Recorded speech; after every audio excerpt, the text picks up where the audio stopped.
Alors, bonjour à chacun, bonjour à tous. Salut, chers amis, j'espère que vous avez la pêche. J'espère que vous allez super bien. Yam Foundation, notre monnaie de tous les jours. Il y a depuis le 23 décembre 2021, la nouvelle équipe a émis certaines intentions et je pense bien qu'elle est en train progressivement de réaliser ces intentions-là. Avant que nous n'allions loin, je tiens d'abord à remercier tous ceux-là qui ont cru en nous et qui nous ont donné leur caution pour cette aventure. Et je me fais vraiment le devoir de vous remercier et nous allons poursuivre l'aventure. Nous sommes dans le monde entrepreneurial, ce n'est pas du tout facile et nous serons là, pardon, à vous donner les bonnes informations par rapport en fait, à critiquer la critique positive, la critique négative, parce que seules ces critiques-là vont permettre à la maison, à la safe zone, de revoir sa copie. En fait, l'équipe n'a pas le choix que de nous écouter. Mettez les commentaires, toutes sortes de commentaires, hein, d'accord, en tout cas dans la courtoisie. La maison safe zone va sûrement, ils vont lire parce que je sais qu'ils nous suivent par ici, par Union TV, ils vont à partir. Donc, je disais tantôt que depuis le 23 passé, le 23 décembre, cette zone a eu, justement, cette zone a eu à émettre certaines intentions, donc une dizaine de questions, une dizaine de questions, et auxquelles nous avions répondu, nous avions donné notre approbation, et ils ont sûrement tenu compte de ça pour démarrer certaines choses. Et donc, comme vous pouvez déjà le voir ici, doit-on changer l'affichage du YEM de 100 milliards de YEM à 100 millions? Ceci a été déjà fait. Ils ont déjà réalisé cela et vous pouvez déjà le constater sur l'affichage désormais de Young Foundation. Donc ici, nous avons déjà le maximum supply, donc le total, ce que nous appelons total supply, 100 millions. Donc avant c'était 100 milliards, ainsi de suite, ainsi de suite. Donc cela a été déjà fait. En dehors de ça, il y a comment vous appelez ça? La deuxième intention, la deuxième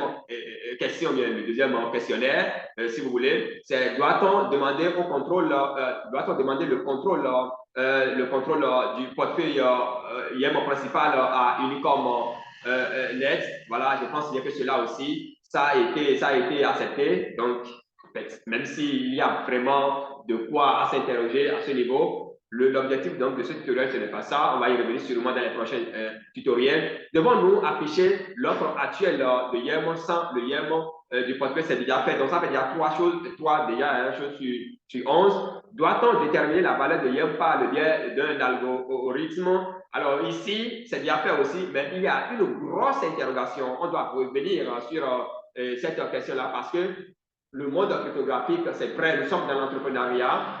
Et il faut apporter de l'innovation, sûrement, c'est de l'innovation, mais il y a déjà la roue qui est là. Et nous devons prendre, en réalité, nous devons prendre la roue et continuer. Ce qui est fait déjà, nous avons la défi là, on a tellement de choses dans le monde cryptographique aujourd'hui, le métavers, etc.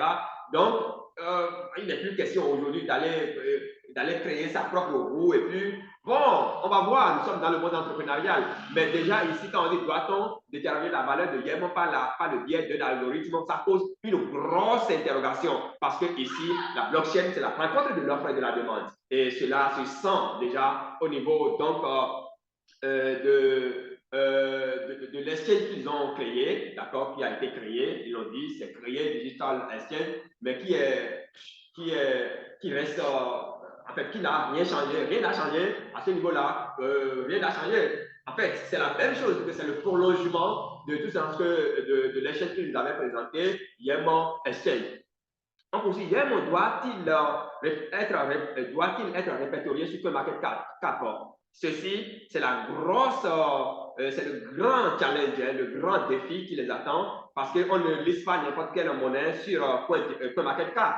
Donc, 99%, tout le monde pratiquement accepté. Et puis, du coup, bon, c'est pas encore fait. Ils ont lancé déjà plusieurs fois. Ça devrait être opérationnel depuis le 1er avril, je crois bien, mais ça n'a pas été fait. On les attend ici. Et la YEM chaîne est-elle ouverte à d'autres pièces, projet et jetons tiers, oui, 47%. Ils sont en train, mais ce n'est pas encore ce que nous, on attend. Il aura-t-il un deuxième portefeuille à côté du portefeuille Pellum qui est ouvert pour, c'est déjà fait, c'est là, mais la procédure, c'est pas du tout encore ce que nous, on veut. Franchement, le site web actuel, l'adresse, etc., voilà, c'est déjà fait. Ça, ce n'est pas, c'est pas des choses qui préoccupent nous, les investisseurs de la maison, les investisseurs de YEM. Une équipe de médias sociaux, YEM doit en fait, vous voyez, quand le 19%, tout le monde a accédé pratiquement, ce n'est pas encore fait parce que jusqu'à présent, il n'y a pas encore de contradiction, même si sur Facebook, des trucs comme etc., mais il n'y a pas encore de contradiction comme il le faut, ce que nous voyons au niveau des autres monnaies. Y aura-t-il un YEM support? Club, ça a été créé, mais apparemment, il y a un grand problème, ça ne marche pas. Et parce que ceci ne marche pas, le YEM Foundation ne sait plus ce qu'il faut faire. Parce que si ce club-là ne marche pas, d'accord, y aura-t-il un YEM supporter club pour ceux qui souhaitent soutenir financièrement les nouveaux objectifs? Alors, tout le monde a accepté pratiquement, donc 45%, mais personne n'est prêt à sortir de l'argent parce que les gens ont investi depuis des années, ils n'ont rien reçu, et puis on va leur demander de côté de l'argent, ça pose problème. Mais on doit en venir ici. C'est important. On doit en venir ici. Et YEM Foundation doit trouver les moyens légaux, les moyens appropriés. Et ces moyens-là, il y en a tellement. Et je l'ai dit dans mon tutoriel précédent que YEM Foundation doit casser la valeur de YEM et doit revoir également la manière, le mode de fonctionnement de YEM. C'est très important parce que tout naît, grandit et puis mais ici, on dit que la valeur de YEM ne va pas chuter. Mais ça ne sert à rien d'avoir des millions dans son portefeuille. Si j'ouvre mon portefeuille ici, vous voyez, vous allez crier. Vous allez crier. Mais c'est du pipeau. Maintenant, je vais être un peu acerbe, excusez-moi. Mais c'est du pipeau parce que tant que tu ne peux pas utiliser cet argent-là pour pouvoir satisfaire tes besoins vitaux, ça ne marchera pas. Et ça ne peut vraiment pas marcher parce que la question qu'il faut se poser, quand on dit YEM est à telle valeur, etc., mais il y a même là, c'est-à-dire que est-ce qu'il y a dans leur pool là, est-ce qu'il y a même des pools, d'accord? Est-ce qu'il y a des pools de liquidité? Est-ce qu'il y a un portefeuille dans lequel il y a l'argent? J'ai acheté, en fait, je vous explique, le monde cryptographique, ce n'est pas compliqué. Ce n'est pas du tout compliqué. On achète, d'accord? On achète à un prix bas. Quand ça monte, on fait le retrait. Et quand au moment où je fais le retrait, ça va monter comment? Ça va monter lorsque les gens seraient là en train d'acheter également. C'est aussi simple que ça, hein? Les gens seront là et donc, bon, vous voyez un peu ce que je veux dire.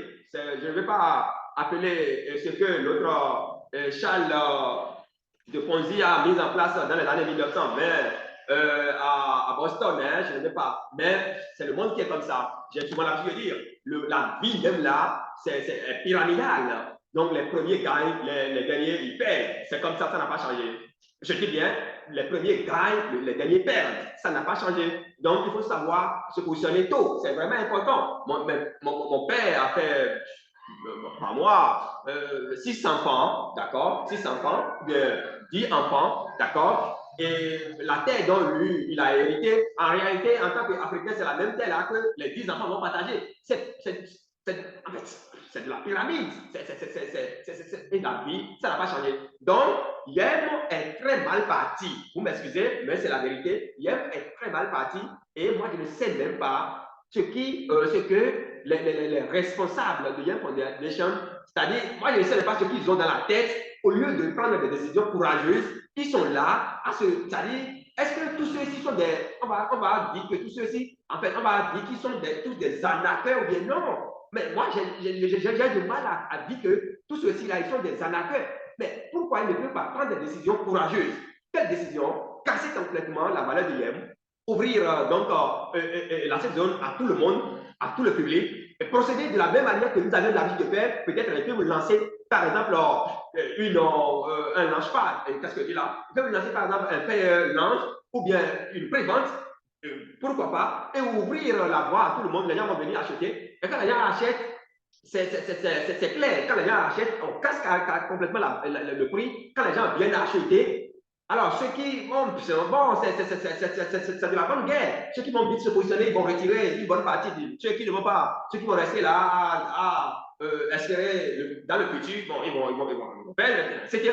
Il y a des mécanismes qu'on peut mettre en place pour permettre quand même aux gens de pouvoir retirer leurs sous, ainsi de suite, ainsi de suite. Bon, mais celui qui a 10 milliards, d'accord, de dollars dans son portefeuille aujourd'hui peut se retrouver à 1 dollar. À 1 dollar, c'est la vie. Il y a le mécanisme et il doit prendre ces genres de décisions. Au lieu de rester là à dire que le YEM doit être utilisé pour, en fait, pour acheter des biens et services. Celui qui va vendre les biens et services là, lui là, il va utiliser maintenant le YEM là comment? Parce que la question maintenant c'est ça. Hein? Beaucoup ont été ruinés. Je dis, beaucoup ont été ruinés dans cette affaire-là. Donc, moi, je souhaiterais vraiment que Yale Foundation puisse revoir sa copie, c'est important. Et ce qui m'énerve, d'accord, en fait, ce n'est pas l'expression du sentiment, mais c'est au niveau de pratiquement tout le monde. Il y a beaucoup, j'ai contacté plus de 10 personnes, mais parmi les 10 personnes, il y a au moins 7 personnes qui se retrouvent dans le cas, d'accord. Plus que ça, j'ai interviewé plus de 20 personnes, et les 20 personnes, il y a plus de 17 personnes qui sont dans le cas. Les autres, ce n'est pas encore le cas. Moi, je ne sais pas si c'est la vérité qu'ils disent, je ne sais pas s'ils sont toujours sur les plateformes, mais ce qui est très grave actuellement, et nous sommes en train de vivre, c'est quoi? Je vous montre. Ici, moi, j'ai validé, mais la nouvelle équipe est en train de mettre une stratégie qu'on va appeler stratégie d'anarque ici dessus, au niveau de. Ou bien, allons directement sur le portefeuille DJ Exchange. Moi, j'ai même déjà positionné des ordres. Et ceux qui nous suivent, ceux qui me suivent régulièrement, vous auriez suivi cette vidéo-là. Moi, je vais rentrer dans ce truc-là aujourd'hui, Digital Exchange, et on me dit d'aller finaliser je reprends le processus, voilà, Exchange, je lance, et moi, je vais rentrer sur cet échangeur aujourd'hui, et on me dit d'aller faire le cas graphique d'abord avant de pouvoir y intégrer. Et bon, en fait, ceux qui sont dans le monde cryptographique, ils savent comment ça se passe. Est-ce qu'on vous a une fois interdit d'accéder à. Vous voyez, on me dit que je dois forcément faire quoi? Vraiment, revenir, je viens à peine de m'y connecter. On me demande donc d'aller faire la vérification, de compléter la vérification avant d'y accéder. Et quand je clique sur cette zone, c'est que je reprends tout. Et ceux qu'ils ont derrière, jusqu'à présent, ils n'ont même pas encore répondu. Ça fait plus de 48 heures, ils n'ont même pas encore répondu. Alors écoutez, on me demande maintenant d'aller faire depuis des années. Et j'ai payé les 10 dollars, tout ce qu'il faut faire, je l'ai fait avec Aido, je crois bien. Voilà, je l'ai fait avec Aido. Et aujourd'hui, ils ont changé d'entreprise de vérification. Et on me demande d'aller passer maintenant par cette entreprise-là pour pouvoir faire la vérification. Mais il n'y a pas autre là d'anarque. C'est de l'anarque, tout simplement. Et donc, moi, je demande aux uns et aux autres de commenter parce que ça peut amener Yem Foundation à revoir sa copie. C'est important parce qu'on ne peut pas demander. Ils veulent la logique, c'est de collecter encore des 10 dollars parce qu'ils n'ont plus peut-être de source de financement, tout simplement. C'est autrement pour voir dans quelle mesure il faut procéder pour avoir désormais de l'argent dans leur pool de liquidité, ce qui va permettre, une fois quand les gens iraient sur la plateforme d'échange, ils pourraient avoir, désormais, on pourrait assister à d'achat, en fait, à des vendeurs et d'acheteurs, non? Quand vous allez sur la plateforme, c'est rien que des vendeurs. Il n'y a aucun acheteur présent. Alors, ça fait réfléchir. Donc, moi, ceux qui voient aveuglément, ceux qui sont dans ce business, parce que c'est des business, les gens se font d'argent. Non, moi, je demande pardon à tous ceux-là que j'ai amenés dans le système, je leur demande pardon. Et ceux qui continuent donc d'anarquer les gens, de continuer à parler de Yem aux gens, ça fait extrêmement mal. C'est vrai, il n'y a pas c'est pas moi, il n'y a pas de risque. Il n'y a pas zéro risque dans les affaires. Lorsque vous prenez la décision donc, de devenir riche, vous devez être aussi prêt à subir c'est de risque. Donc, vous pouvez tout perdre en une fraction de seconde, mais et de la même façon, vous pouvez tout gagner. Mais lorsque la nappe devient flagrant comme ça, le mieux, c'est de rebrousser chemin ou bien d'éviter au maximum d'amener des gens dedans. Et c'est ce que moi je dis.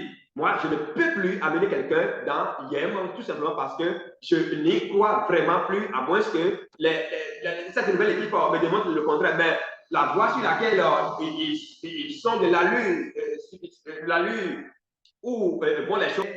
Ne pensez pas que quelqu'un va sortir de l'argent de sa poche pour financer quelqu'un. Ça n'a jamais existé. Ceux qui ont telle mentalité, il faut abandonner, il faut oublier cette mentalité. Vous voyez un peu, ça c'est mon compte. Vous voyez, c'est mon compte. On me dit que c'est limité à 2400 par an, de n'importe quoi, de pipeau, tout simplement. Ça fait vraiment mal. Et quand je clique, on me demande que désormais je dois passer par quoi là déjà, cette dent ou bien quoi, et ils vont prendre les $10.